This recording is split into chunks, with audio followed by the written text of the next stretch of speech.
Good evening. This is Street Talk, and I'm Father Russ Carmichael. It's been a while since I've seen you folks. We were off for a full season. We're going to be back on the air. Tonight I'm doing kind of a special show.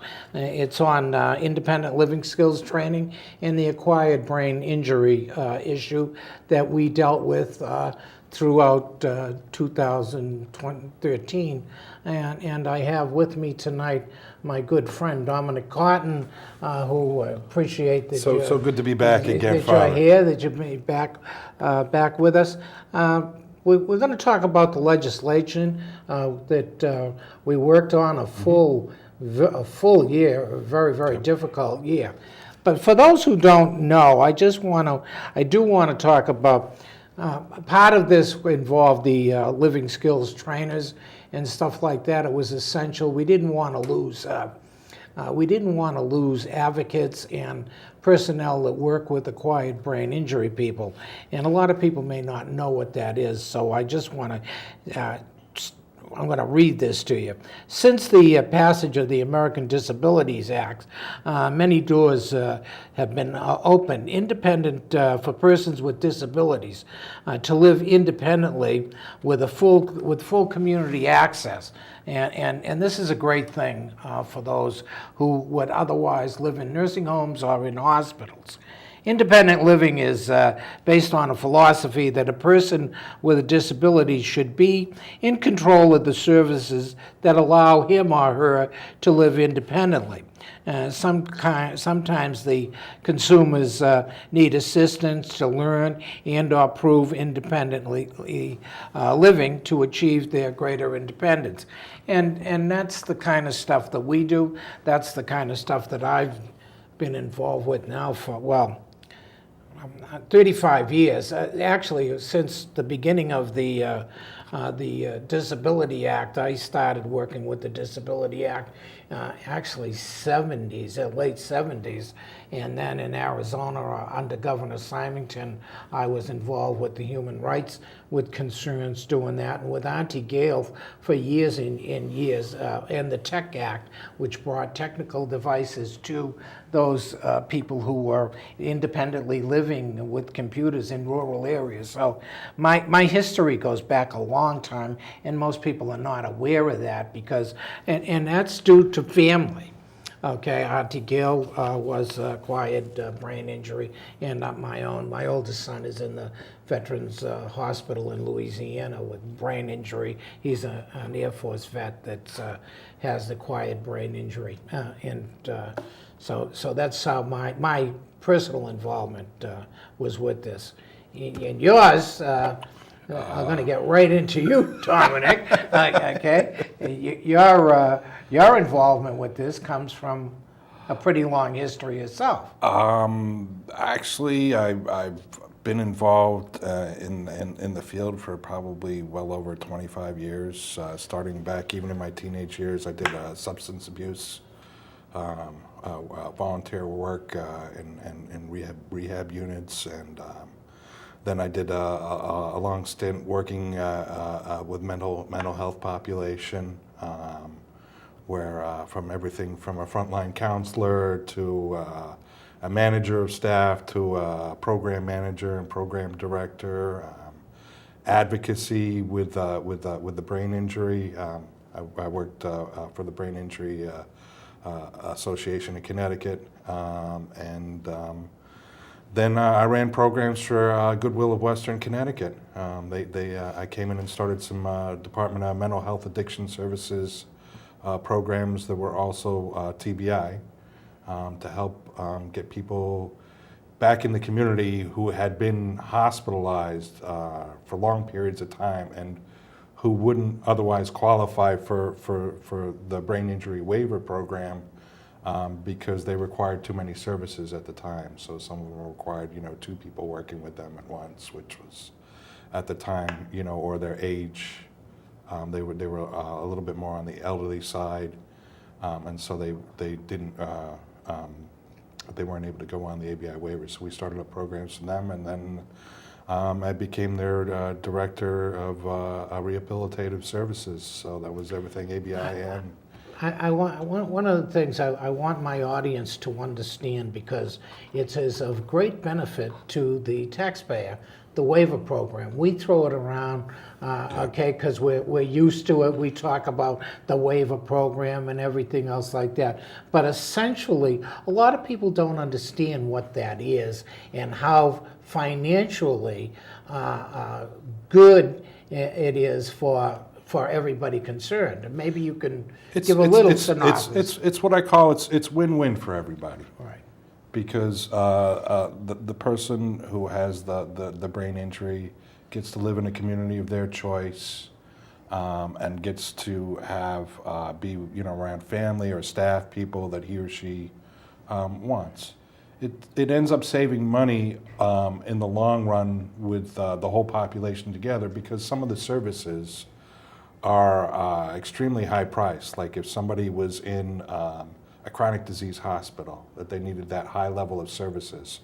A chronic disease hospital costs the state upwards of $365,000 a year to have somebody in.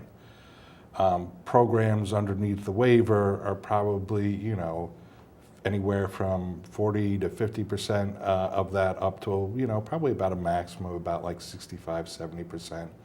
So for some people, it balances out. The ones that are very high-end services balance out the people at the lower end that might need a little more in order to be able to come out in the community. But from my analysis of everybody together, I think the programs were running somewhere at about 64, 65% of what it would cost everybody to be in an institution. So it's saving money for the state. Also, the state gets reimbursed because these are Medicaid programs. So 50% of the money actually comes from the federal government. So it's a double savings. It's a savings over the institution, and it's also a savings over getting a federal reimbursement for people's services in the community. Now, we had a real struggle last year with the program. Okay, a very confusing struggle. Yes. For a lot of people. You did much of the analysis. In fact, most all of the analysis, and I have some wonderful legislators that kept asking me, "Where did you get him?" I said, "Wherever I got him, I'm not going to lose him." They said, "Carmichael, you always come up with somebody who's an expert, but this guy," it was a difficult road, and we started way back. This actually started at the beginning of 2013, because we were hearing rumblings that there were some major changes coming along, and they started by putting out some new regulations, because the program didn't have a lot of written guidelines to it. So they were kind of being run from the head person, and several larger agencies the year before had actually been audited and were asked to give back money, but they weren't told, or given the rules that they needed to have in order to keep appropriate records or other things, because they weren't written. So in March, they actually came out with rules, but they didn't let the whole community know about any of these rules. It was posted in the Connecticut Law Journal, which I've asked some legislative aides to actually get access to it, and they're like, "We don't know how to get a hold of that." It's seriously obscure. Yeah, exactly. So the community just, was left wondering what all these changes that were going to come through. And we had an inkling or a rumblings, because there's all these things kind of coalescing, and then all of a sudden, we hear that the program director from Department of Social Services is going in and having a meeting at this Providers Council for the Brain Injury Alliance which none of us were invited to. Right. Not all providers. You had to pay to be a part of this council. Right.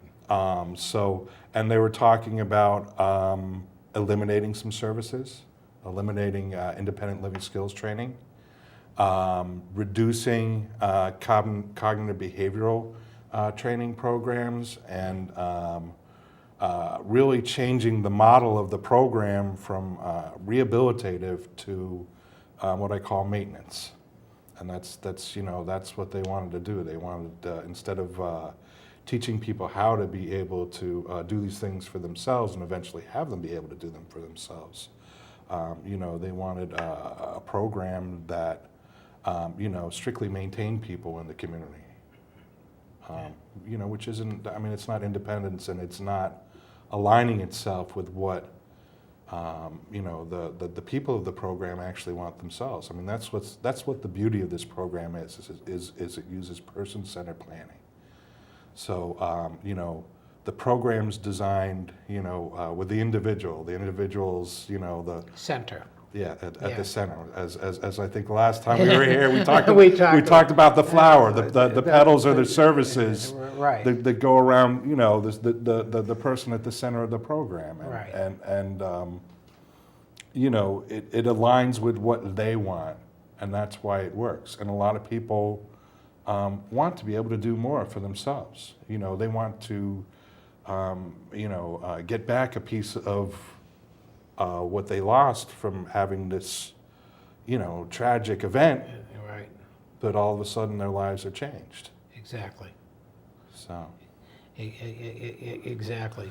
Now we went out really quickly and put a coalition. Lots of people got together. A coalition got together and worked at going.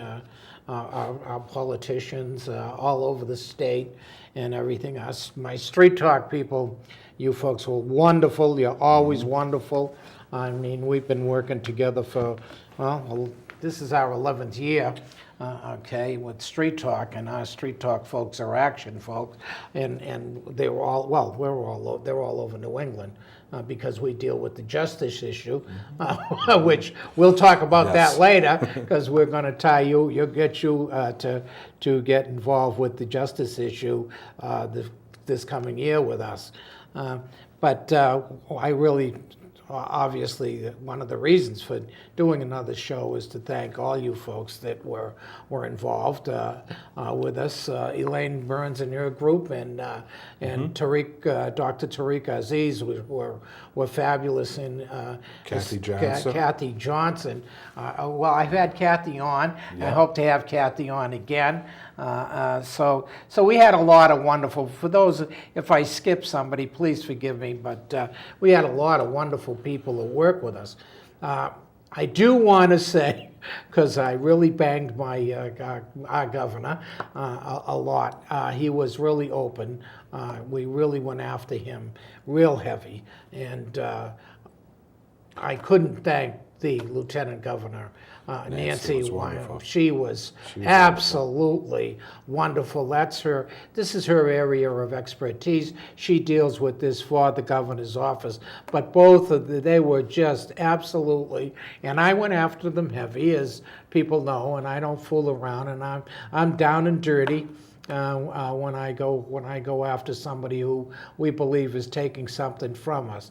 All our legislators have been were wonderful. Well, I think the tough part in all of this, and the thing that really started us off, and we didn't really know which direction we were coming from, was we were all asking ourselves, why is this happening? This program's been doing so well for so many years.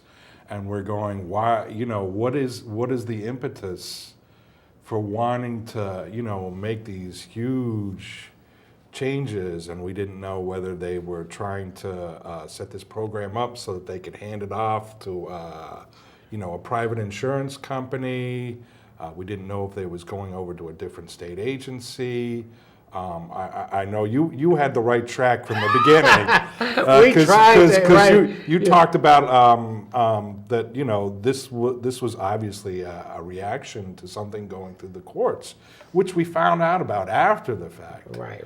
But, we were all, we were going in all kinds of different directions, and, some of us didn't have the level of experience that you've had with contacting our legislators, or making the connections, or finding the most appropriate way to get people's attention. I know for myself, I sat down with one of my clients who's actually here off camera with us, Rich, right.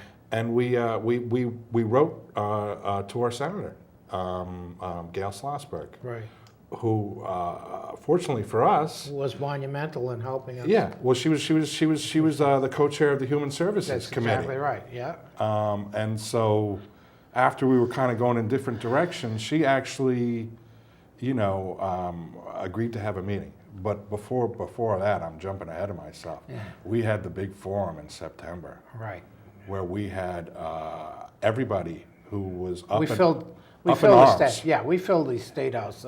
Absolutely, the room. We did what we were supposed to do, which is what you do. Our Justice Coalition is one of the biggest in the state. The one I'm connected to is one of the biggest in New England. I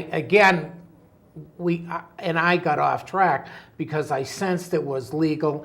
Bobby DeLello tried to tell me, look, you need to go back and look at the legalities of this, what's coming down and everything else, and we didn't listen, and that takes work. It takes research and work, and we thought we knew what we were doing, and of course we later found out, well, the Supreme Court rulings were affecting what's going on with the legislation, much the way we're going to be dealing with the juvenile justice stuff that a lot of people don't understand. Your Supreme Court rulings that come down affect your legislation, states across the state, especially if it's federal and comes out of the Supreme Court. And so they need to then change laws or fight it, but change laws to accommodate the federal rulings, and that's basically a lot of what went on with this that we didn't know about. Well, I think again we were the direction we had difficulty with. Obviously, was that so many of us had difficult encounters with the Department of Social Services, that we all kind of felt that this was almost very personal. In the way that our program, we felt like we were being attacked. Absolutely. And we stood up passionately, extremely passionate. Kathy Johnson jumped up in the middle of this forum, and she's like, "I'm going to speak, and you're going to listen because I'm not listening to what you guys have to say anymore." And Elaine Burns. Elaine Burns, led the group. Did a wonderful job in her effort and her advocacy. You're right, both. And to a person, everybody that was there, and they were all families, and all survivors. Directly. And to a person, everyone said no. We will not accept what you're putting out to us, and we will fight you tooth and nail. And I kind of felt sorry in some terms for Dorian Long. I know she was trotted out to be the spearhead of all this stuff. And right. She took the blunt of the attack. And she was just sitting there, like, yes. And I think she was just, I think, in complete and utter shock. And I'm sure it took the department, off guard. They all of a sudden they went silent for a period of time, and then what we all joined in, and especially your street talk folks, is we did a call-in, to the governor's office, and we swapped the phones. yeah. I'm sure he didn't appreciate that or the other time that we did it. He didn't appreciate poor poor guy. I'm not sure he's going to. We've got politicians on our whole season. I'm not sure Dan's going to come on my show after what happened to him last year. I Yeah. thought one point where we went and seen him, I thought he was going to break my wrist, shaking my hand, which I mean I can under. It is a seriously emotionally charged issue. It is. And when you have family, I mean, it's not only that, and many people did not like that I have two family members. People don't realize that you have this and you're tied to this. So there is this personal thing that you're going through at the same time. And advocacy in itself is a difficult thing because you're always struggling. You're always fighting for every inch that you want, and it becomes personal, and it shouldn't, but it does. Unfortunately. There's no way, and I've been obviously in the struggle for 50 years. Well, I mean, so. I think there's two sides to that. You know, I mean, people can take it either way. They can see the passion that really comes, and that, you know, this is the heart and this is the voice of the people that are getting the services from this program, and how much they appreciate and need it. And it really doesn't come to the forefront unless there is a struggle. A lot of times we sit quietly apart and have our own individual struggles within our families and other things. And this really, it brought together years of, you know, what people felt like was mistreatment. What I really felt good about was when we got obviously we were at a town meeting with the governor. The governor put us on to poor Nancy, the lieutenant governor. She volunteered. She She said, "I got this." I got this. And when we met with her and Commissioner Bremby. Yes. And I have to say that was really they were the ones that calmed me down the most. I thought, obviously, I love Nancy Wyman. I think, you know, if Governor Malloy, when he retires, she can take over. As far as I'm concerned, and I know how concerned she is and how much work she does, and really like our Lieutenant Governor a lot. And then Commissioner Bremby was a serious professional. I have to really, in the face of being attacked. I mean, he was attacked. I attacked him seriously, brutally, and everything else. But he's a man's man, and was from a professional standpoint, and was able to deal with the stuff. And dealing with him, as we dealt with him, I was able to probably come to a common ground. We did find common ground, and then of course when we got to the legislature, and when I really found out what the total thing was going on, well, we kind of knew before other people, and there was a large build. There was a lot of build up to this, and again, I don't think for so many years brain injury hasn't been on the forefront of our legislators' minds. Exactly. Because there's been, you know, the programs were working. You know, when we sat down with Gail Schlossberg, a group of us did, as well as my client Rich, because you know he's her constituent, right? As well as myself, and you know, he said it. You know, I don't want to lose my ILST. Yeah. And you know, he's better at pulling the heartstrings over there, because you know he knows how to really pull at it and bring the right words out. And she acted. They had a meeting with Bremby, and in that meeting, you know, they said, you know, we're not going to do anything to this program. but we didn't know exactly what that meant. What that meant, or what that was going on. And when we had the big meeting, I have to say, Senator Maynard had come to me and said, you need to think about this. If you're going to deal with this, you're going to have to go to the wall with this, Russ. Whatever was going on when we had that meeting, he said he was on our side, was going to do the best he possibly could. Tim Bowles was wonderful, and had the long, has a long We were history. fortunate. We met with a lot of legislators. Well, Kane, both sides of the aisle. We met with so many legislators and really brought this to them. Kathy Johnson, she got a meeting with the governor's chief of staff, right, and which they said, okay, well, we're not going to do anything with your program, which we still were kind of didn't really understand what that meant. But we're going to open up a second program, and they were going to change some of the funding limitations. Right.